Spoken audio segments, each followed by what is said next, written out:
I mean, we just got the announcement of Season 3.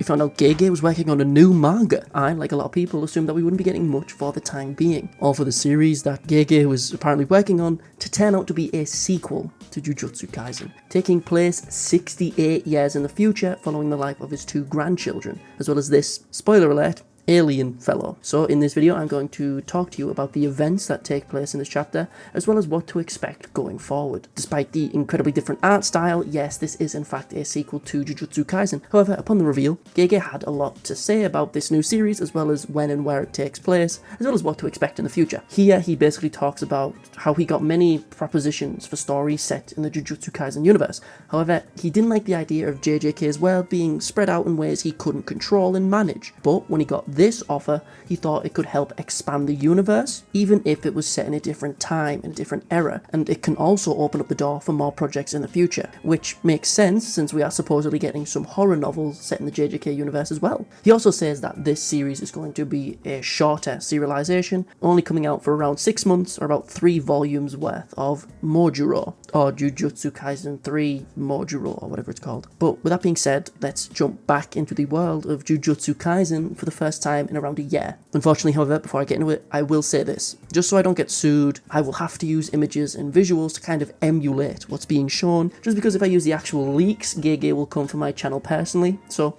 when I do show translations on screen, it will just be text of fan translations. However, I have had some pieces coloured and I'll put them on screen, just so you have something to help you visualise what's happening or happened. So let's get into it.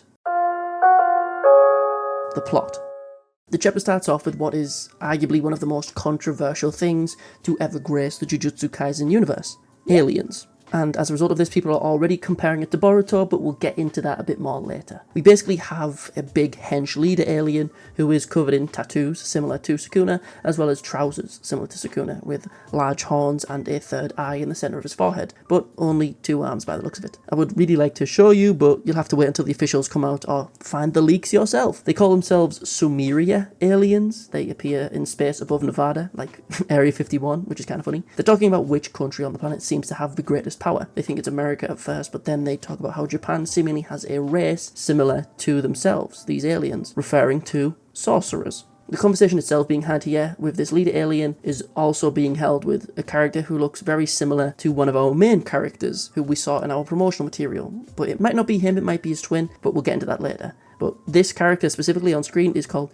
Maru Vavru Yelvri. But thank God people just call him Maru. We then get the cover art of our 2 main characters of the series, just like the series before it. We will be following a trio, the aforementioned Maru, and the 2 other are Yuta Okotsu and Maki Zenin's grandchildren. Remember from that one epilogue chapter, these 2? Yeah. Okotsu Yuka, the girl, and the boy, Okotsu Tsurugi. We start off with a flash of Yuka when she's younger, playing outside with Yuta, who is now much older than we saw him last. In this flashback, we see Yuta giving Yuka Rika's ring.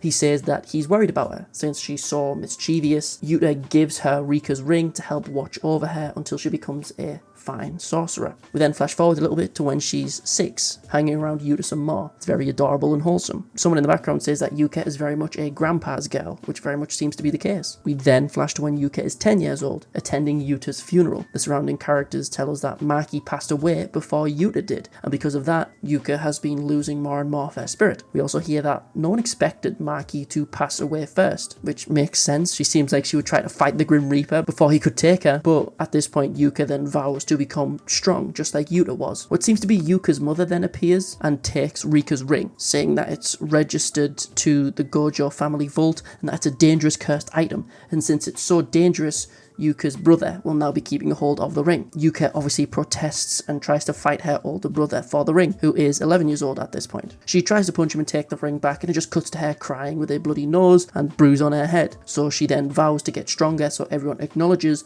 that she's strong enough to have this ring. We then see a man seemingly watching the news, saying that Japanese people are being abducted as an energy source, which makes sense since Kenjaku revealed cursed energy to the public. So specifically, in Kyoto it says child abduction cases are through the roof. So that's the through line for the start of this chapter. These three are on a mission to find out what's behind these missing children cases, specifically in Kyoto. Why is Maru here, since he's, an alien? He seems to have come to Earth under the guise of being a foreign sorcerer from another country, attempting to see how Japanese sorcerers operate. And he is then introduced to us by someone who is seemingly a teacher, or at least an adult sorcerer, who we don't specifically get a name for at this point, by the looks of it. Maru here is clearly completely clueless, not just about humans, but about jujutsu, not even knowing what the word is or means. Usami is then randomly mentioned as Yuka brings up how, since the security treaty after Shinjuku, sometimes security inspections happen, which apparently Usami mentioned, which is a bit of a random character to be brought up. But we follow these three as they investigate the area in Kyoto,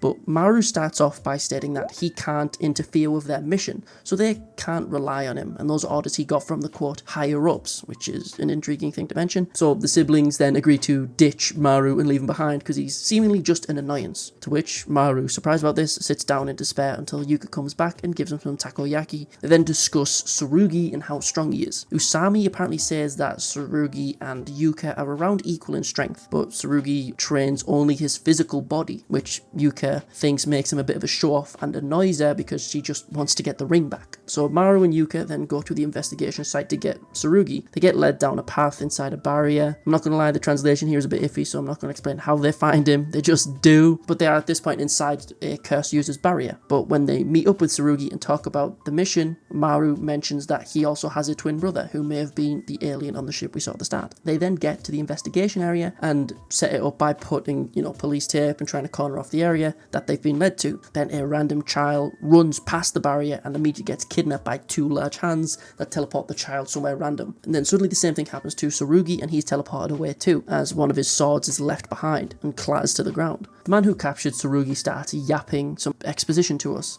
Basically, he's the dude who captures the kids in the surrounding area and he sells them as batteries, pretty much, on some fire punch type stuff. And he has scores of children stored behind him in plastic bags being kept alive. It's a pretty creepy visual, to be honest. The captor also mentions that Tsurugi's cursed energy is weak, but because he is a sorcerer, he's going to be put up for sale just like the children behind him. But since he has a low amount of cursed energy and not just zero cursed energy, that means he more than likely has a heavenly restriction like early Maki. Then the captor brings up the events in Shinjuku and calls it the death roaming, saying that the event was stopped by strong sorcerers like Gojo and Yuji, but the event itself caused treaties to be signed between different countries. This captor then proceeds to stamp on Tsurugi's head a bunch until the door next to him gets kicked open by Yuka, and upon Yuka appearing in front of a captured Tsurugi, she immediately challenges him to a duel. The two throw hands. The paneling here actually reminds me a lot of Hikari vs Kashima, which is pretty cool. But Tsurugi beats the snot of his sister just like he did when they were kids. She cries a little and then challenges the child snatcher. She uses a curse technique to attack him, which makes her fists appear like claws. And it reminds me very much of the Bleach Hell chapter of the Gyaru character, if you remember that. Yuka then clashes with the snatcher, but since they are inside of his barrier, he can kind of teleport around a bunch, and he does so with some seals on the ground by the looks of it. But he tries to fight back until Tsurugi pulls out his sword and sparks fly as he unsheaths his sword. We then get another flashback, but this time to Tsurugi when he was 7. Specifically here, he is talking with Grandma Maki, pushing Tsurugi on a swing. Maki saying she doesn't need the ring to protect him. However, after his grandparents' death, the ring is forced upon him, and the people that do so are saying that it doesn't matter if he wants the ring or not. The Gojo family says he has to have the ring and he needs it to keep him protected, probably because of the potential of his heavenly restriction. Tsurugi says he doesn't need a protective ring, so he'll become strong enough that he doesn't need the ring and Yuka can have it. But this flashback moment is then interrupted as the child snatcher proceeds to make a move while on the ground. But as he does, Maru opens up the third eye on his forehead to knock out the snatcher. Upon seeing his third eye, the twins question if Maru is actually an alien, and then the chapter ends. Conclusion. Overall, this chapter, in my opinion, was a fun addition to a piece of the Jujutsu Kaisen universe. However, contention will arise with the introduction of aliens as a major part of the narrative, and as a result, it's been getting compared to Boruto quite frequently, which makes sense. I mean, if you look at these two series, we follow the offspring of two characters, we get introduced to aliens, which recontextualize the entire series, like the relationship between Kenjaku and Tengen, as well as Sukuna's origins. So these comparisons between Boruto are not unfounded. I mean, it's literally the first chapter and it's already dropped huge bombshells on us. So whilst I feel like this series will more than likely not get axed within the next 6 months like Gege hopes it doesn't, I imagine that opinions on this series, especially around the start, will be mixed. But it does share some similarities with the original series. I mean, we start off with a trio game just like we did before. We have a character with a heavenly restriction playing a relatively large role in the plot, as well as having Maki foreshadowing Tsurugi losing something in the future. It's all really cool. And having the siblings fighting over the ability to wear Rika's ring is also a pretty neat touch, and will lead to something cool in the future happening. I can just sense it. I mean, you could argue as well that the alien plotline was foreshadowed by Gojo back when he fought Sukuna, which is pretty funny. I know I can't show much of it, but the art is also really cool.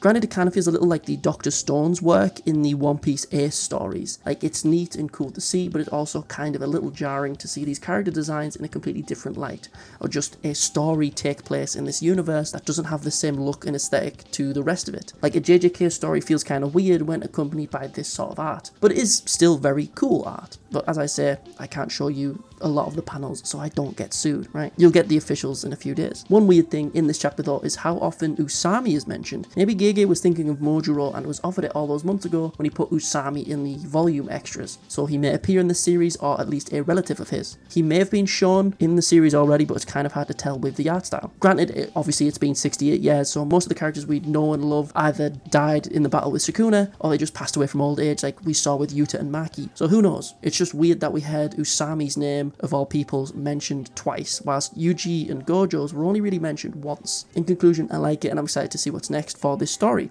The officials will drop in about 4 days, so we'll get more concise translations then, and I will probably be covering it as it releases. So let me know if you enjoyed, like, comment, subscribe, and toodles my doodles. Hope to see you in the next one. Peace.